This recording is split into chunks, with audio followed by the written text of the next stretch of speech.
योगी सरकार का पांचवा बजट वित्त मंत्री सुरेश कुमार खन्ना ने सोमवार को पेश किया, जिसमें वित्त मंत्री ने किसानों को साधने के लिए कई ऐलान किए। इसी के साथ मेरठ में स्पोर्ट्स विश्वविद्यालय बनेगा, ग्रामीण क्षेत्रों में ओपन जिम्स बनाए जाएंगे, सामूहिक विवाह आयोजन का विस्तार किया जाएगा। साथ ही मुख्यमंत्री सक्षम सुपोषण योजना लाई जाएगी। प्रदेश के 19 जनपदों में कुल 40 छात्रावास भी बनाए जाएंगे। साथ ही कोरोना महामारी के टीकाकरण के लिए सरकार ने 50 करोड़ का बजट रखा है। अयोध्या के लिए 140 करोड़ का बजट प्रस्तावित है। इसके अलावा खादी और ग्रामोद्योग, सूक्ष्म लघु तथा मध्यम उद्योगों के लिए घोषणाएं, आईटी तथा इलेक्ट्रॉनिक्स के लिए भी बड़ी घोषणाएं की गई है। किसानों के लिए सरकार ने वर्ष 2022 तक किसानों की आय को दोगुना रखने का लक्ष्य रखा गया है, जिसके लिए 2021-22 से आत्मनिर्भर कृषक समन्वित विकास योजना संचालित की जाएगी। इस पर 100 करोड़ रुपए का खर्च करने का प्रस्ताव रखा गया है।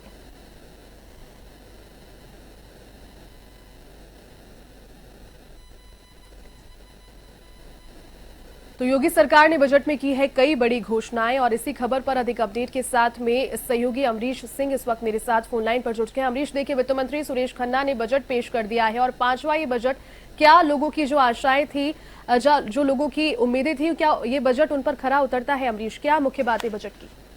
जी बिल्कुल जयती, सबसे पहले तो ये कि पेपरलेस बजट जो कि पहली बार पेश किया गया है सूबे में। अब इसमें सबसे पहली और सबसे बड़ी बात ये कि ये भाजपा सरकार का पांचवा और अंतिम बजट था इस कार्यकाल का। जी। अगले वर्ष चुनाव होने हैं, तो जो एक सबसे बड़े मुद्दे थे वो किसान के थे, गृहिणियों के थे, इसके अलावा बेरोजगारी के थे। तो ये बड़े मुद्दे थे जिन पर काम करने की सरकार को खासी आवश्यकता थी। सरकार ने काफी काम भी किया। 5,50,270 करोड़ 78 लाख रुपए का ये जो बजट था, इसमें किसानों की आय को लेकर जो एक सबसे बड़ा बजट में किसानों को मुद्दा बनाया गया, उसमें यह कि 100 करोड़ रुपए की प्रस्तावित योजना दी जाएगी जो कि समन्वित विकास की को संचालित करेगी। जी। इसके अलावा जो एक्सप्रेस वे, गंगा एक्सप्रेस वो हो, चाहे संस्कृत विद्यालयों का हो, चाहे सामूहिक विवाह योजना का हो, मेरठ में स्पोर्ट्स यूनिवर्सिटी का हो, इसके अलावा 40 छात्रावास बनाने के लिए कहे गए जो कि 19 जनपदों में होंगे। किताबों में उपलब्ध कराई जाएगी। इसके साथ साथ अधिवक्ताओं, जो युवा अधिवक्ता हैं, उनके लिए भी खासी किताबें वगैरह की व्यवस्था की गई है। और बुंदेलखंड एक्सप्रेस है, गोवंश के संरक्षण है। तो कुल मिलाकर ये जो एक बजट था, उम्मीदों का बजट था जयती। जी अमरीश, अगर मिडिल क्लास व्यक्ति के लिए सुविधाओं की बात करें तो एक मिडिल क्लास वर्ग के व्यक्ति को क्या सुविधाएं बजट से और क्या आशाएं लग सकती है? क्या आस लगा के बैठा था व्यक्ति और क्या वो पूरी हो पाई है? आपको क्या लगता है? जी बिल्कुल जैसी 5 साल का जो वादा था भाजपा सरकार का, सबसे पहला वादा था बेरोजगारों को रोजगार मिलने का। जी।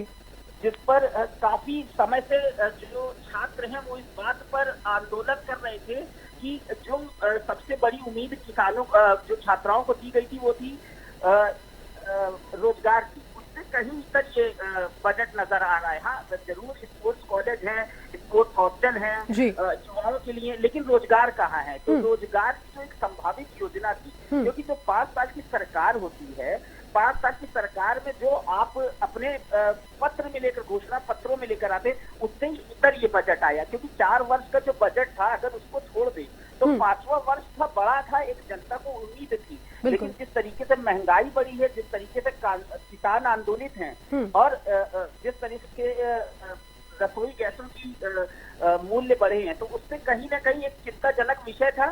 सरकार की तरफ से ये एक बहुत बढ़िया बजट है। फिलहाल बजट जो है, इसको एक साधारण बजट कह सकते हैं, लेकिन उम्मीदों का एक जो बजट था, जो एक पिटारा था। हाँ, ये है कि इस पूरे बजट के दौरान बजट से ज्यादा पेपरलेस बजट में आकर्षण का केंद्र रहा कि इस बार सूबे में पहली बार इतिहास में ये बजट जो था वो पेपरलेस बजट था। तो इस मुझे लगता है इस बात को ज्यादा तहसील मिल गई, इस बात को कब कितना असर लोगों के घर पर, लोगों की जेबों पर पड़ेगा। जी चलिए अमरीश, बहुत शुक्रिया फिलहाल तमाम अपडेट के लिए। तो योगी सरकार का 5वां बजट पेश किया गया और कहीं ना कहीं जनता की जो अपेक्षाएं थी वो एक साधारण बजट के तरीके से पूरी होती हुई फिलहाल इस बजट से नजर आ रही है।